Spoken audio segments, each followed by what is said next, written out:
Հակակոռուպցիոն կոմիտեի նախագահի պաշտոնը թափուր է 2024 թվականի նոյեմբերի 20-ից կոմիտեի նախկին նախագահ Սասուն Խաչատրյանի հրաժարականի դիմումը կառավարության կողմից հաստատվելուց հետո։ Հակակոռուպցիոն կոմիտեի մասին օրենքի համաձայն կոմիտեի նախագահին մրցույթի արդյունքում նշանակում է կառավարությունը 6 տարի ժամկետով։ Կոմիտեի նախագահի թեկնածուների ընտրության համար օրենքին համապատասխան ձևավորվել էր մրցութային խորհուրդ։ Առաջին մրցույթը կայացել է 25 թվականի հունվարի 20-ին, որի արդյունքում թեկնածուն չի հաղթահարել միավորների սահմանված շեմը։ Օրենքով սահմանված ժամկետներում հայտարարվել է նոր մրցույթ, որին դիմաց 5 թեկնածուներից 3-ը հաղթահարել են միավորների սահմանված շեմը եւ որպես առավելագույն միավոր ստացած թեկնածուներ մրցութային խորհրդի կողմից ներկայացվել են կառավարության քննարկմանը։ Քննարկման արդյունքում նախագծով առաջարկում է հակակոռուպցիոն կոմիտեի նախագահ նշանակել Արթուր Արտուշի Նահապետյանին։ Խնդրում եմ հաստատել։ Շնորհակալ եմ, պարոն Հարությունյան, հարգելի գործընկերներ, ինչպես ասվեց, անցել է մրցույթային հանձնաժողովը բավականին ներկայացուցչական կազմ ունի տարբեր պետական մարմիններից, այդ թվում քաղաքացիական հասարակության ներկայացուցիչներից եւ 3 թեկնածուներ ներկայացվել են կառավարության քննարկմանը եւ ես բոլոր թեկնածուների հետ 2 փուլով ունեցել եմ հանդիպում եւ ունեցել եմ քննարկումներ եւ քննարկումների արդյունքում որոշում եմ կայացրել Արթուր Նահապետյանի թեկնածությունը ներկայացնել կառավարության հաստատմանը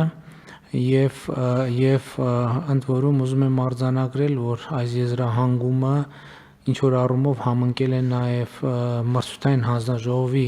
եզրահանգման հետ, որովհետեւ պարոն Նահապետյանը թե բարեփոխության միավորով, թե ընդհանուր միավորների հանրագումարով առավելագույն թվերն է հավաքել եւ այդ առումով կարծում եմ, որ սա էլ կարեւոր փաստ է արձանագրելու համար։ Պիտի ընդգծեմ նաեւ, որ կրկին ուզում եմ գոհունակությունս արտահայտել եւ շնորհակալություն հայտնել մրցույթի մյուս մասնակիցներին, մասնավորապես շեմը հաղթահարած մասնակիցներին, նրանցից Պետրոս Մարտիրոսյանը այս դահլիճում է եւ զբաղեցնում է տեսչական մարմինների համակարգման գրասենյակի ղեկավարի պաշտոնը եւ այսինքն գործունեությամբ ներգրավված է կառավարման համակարգում, նաեւ Գևորգ Քոչարյանը, ով թեկնածուներից մյուսն է, նշանակվել է արտարադատության նախարարի տեղակալ, այսինքն ըստ էության նույնպես այսպիսով ներգրավում է պետական կառավարման համակարգում, իսկ այս փուլում մենք պարոն Նահապետյանին առաջադրում ենք որպեսզի ղեկավարի հակակոռուպցիոն կոմիտեն։ Խնդրեմ պարոն Նահապետյան, ինչ ունեք ասելու կառավարությանը։ Համեցեք, նստեք։ Մեծարգո պարոն վարչապետ, կառավարության հարգելի անդամներ, հարգելի գործընկերներ։ Իմ թեկնածությունը առաջադրել եւ հաստատել ինձ համար մեծ պատիվ է եւ պատասխանատվություն։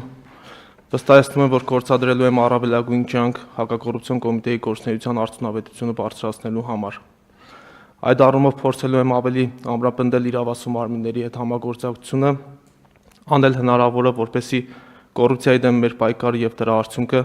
տեսանելի լինի առաջնային շահառուի Հայաստանի Հանրապետության քաղաքացու համար։ Մեկ անգամ եւս շնորհակալություն բարձր վստահության համար։